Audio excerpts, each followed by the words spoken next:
Good afternoon to all. How to become quality engineer in automobile industry? सबसे ज़्यादा पूछे जाने वाला मुझसे क्वेश्चन ये है कि इसके लिए क्या एलिजिबिलिटी रहेगी, क्या क्राइटेरिया रहेगा कि यहाँ पे आप एक क्वालिटी इंजीनियर बन सकते हो। पूरा करियर रोड मैप देने वाला हूँ इस वीडियो में। मैं सैलरी ग्रोथ देने वाला हूँ, टॉप कंपनियां के बारे में बता रहा हूँ कि आपको कैसे अप्लाई करोगे और क्या क्या प्रोसेस रहने वाला सारी चीज़ों को, और स्टेप बाय स्टेप सारा रोड मैप में क्लियर कर दूंगा कि इस वीडियो को देखने के बाद आपको किसी से पूछना नहीं पड़ेगा कि आप क्वालिटी इंजीनियर इन ऑटोमोबाइल इंडस्ट्री में कैसे बन सकते हैं। जनरली मैं खुद एक क्वालिटी इंजीनियर हूँ, तो इसलिए मुझे एक बेहतर अनुभव है इस इंडस्ट्री के बारे में। सारी चीज़ें हम स्टेप बाय स्टेप डिस्कस करेंगे। चलते हैं मेन इंपॉर्टेंट बात पे, ठीक है। आप नीचे शुरू करते हैं। सबसे पहले समझिए कि क्वालिटी इंजीनियर होता क्या है, ठीक है, इसका काम क्या होता है और ये करता क्या है। तो क्वालिटी इंजीनियर एक प्रकार का एक रिप्रेजेंटेटिव होता है जो कि प्रोडक्ट की क्वालिटी को सुनिश्चित करता है कि उसमें किसी प्रकार का डिफेक्ट आगे कस्टमर के पे ना जाए, और वो इंस्पेक्शन करवाता है या करता है, ठीक है, जो कि कस्टमर कंप्लेंट ना आए और उस सप्लायर की तरफ से किसी प्रकार का कोई डिफेक्ट हमारे पास ना आए और हमारे से कस्टमर के पास ना जाए। यही काम करता है as a quality engineer, as a process quality engineer, as a senior quality engineer. Overall इनका पोजीशन डिवाइड होता है एज पर सैलरी के अकॉर्डिंग। और मेन इंपोर्टेंट बात कि ये किस पे काम करता है।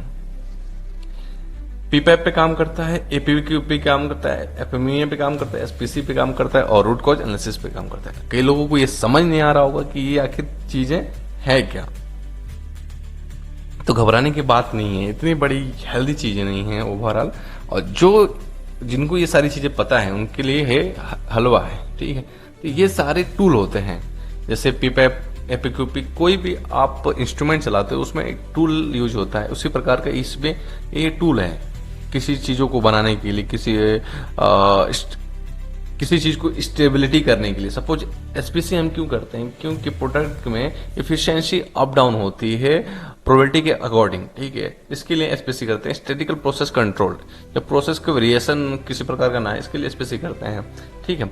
ऐसे ही पीएफएमईए की बात करें तो ऐसे ही process failure mode effective analysis होता है कि प्रोडक्ट को फेल होने से पहले हम एनालिसिस करते हैं किस पॉइंट पे ये फेल हो सकता है। ओवरऑल ये टूल है सारे, तो इस पे ज़्यादा ध्यान नहीं देना है।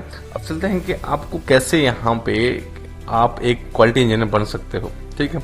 सबसे पहले आपको 10वीं पास करना होगा।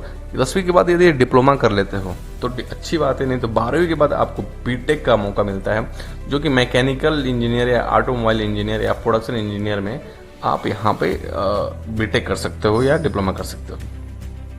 अब यदि आप फ्रेशर से शुरुआत करना चाहते हो तो कैसे करोगे।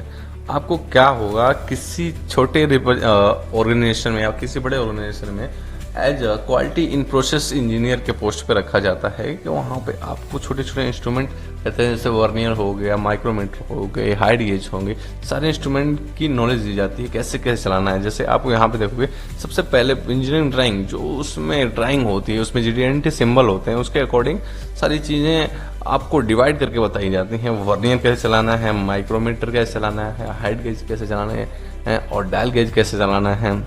ओवरऑल सारी बेसिक्स चीज़ें आपको सिखाई जाती हैं, ठीक है। तब आप क्वालिटी, अब उसके बाद जैसे आप थोड़े अच्छे हो जाते हो कुछ टाइम, 6 महीने साल भर के बाद आपको 7QC टूल दिखा दे। उसके बाद 5Y क्या होता है, सारी जो फिशबोन डायग्राम क्या होते हैं। 5Y मतलब 5 टाइम्स Y रिप्रेजेंट करते हैं कि रूट कॉज एनालिसिस करते हैं। इस पे हम एडी क्या होती है कि प्रॉब्लम कोई आए तो उसको रिजॉल्व कैसे करते हैं, और अपने एंड पे एमएसए कैसे करते हैं। जो भी हम इंस्ट्रूमेंट यूज करते हैं उसमें मेजरिंग स्टैंडर्ड स्टैटिस्टिकल प्रोसेस रहता है, वो उसको कैसे रिप्रेजेंट करते हैं।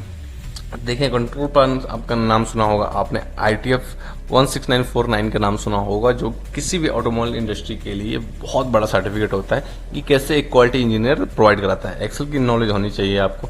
ओवरऑल ऐसे स्किल यहाँ पे डेवलप कराए जाते हैं और चीज़ें धीरे धीरे स्टेप बाय स्टेप हो जाती हैं और इतनी चीज़ें सीखने को मिलती हैं। अब कैरियर रोड मैप की हम बात करें तो आपको स्टेप बाय स्टेप सारा ट्रेनिंग के साथ मैं बताऊंगा कैसे आप एज ए क्वालिटी इंजीनियर बन सकते हो। सबसे पहले आपको किसी कंपनी में एज ए ट्रेनिंग ज्वाइन करना है, DET या GET।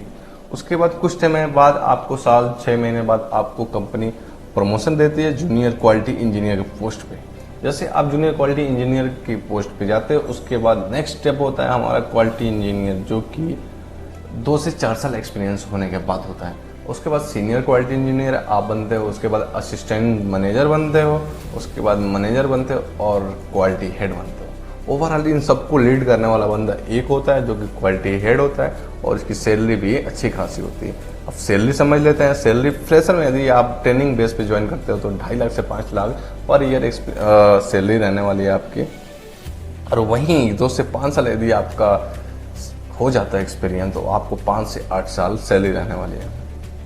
5 से 10 साल एक्सपीरियंस हो जाता है यदि ऑटोमोबाइल इंडस्ट्री में क्वालिटी डिपार्टमेंट में, तो 8 से 15 लाख रहने वाला सैलरी आपको। और क्वालिटी हेड की अप्रॉक्स 10 साल एक्सपीरियंस मिनिमम मांगी गई है। यदि वीडियो आपको अच्छा लगा तो लाइक शेयर और सब्सक्राइब करो, और कमेंट में अगला वीडियो किस विषय पे चाहते हो ये बताओ, ताकि उससे रिलेटेड चीज़ें आपको मैं सबसे बेनिफिट पहुँचा सकूँ। आशा करता हूँ सारी चीज़ें आपको कंफर्म हो गई। किसी प्रकार का कोई भी डाउट हो तो कमेंट सेक्शन में अपना इशू टाइप करो, मैं सारी चीज़ों को रिजॉल्व करने की आशा करता हूँ।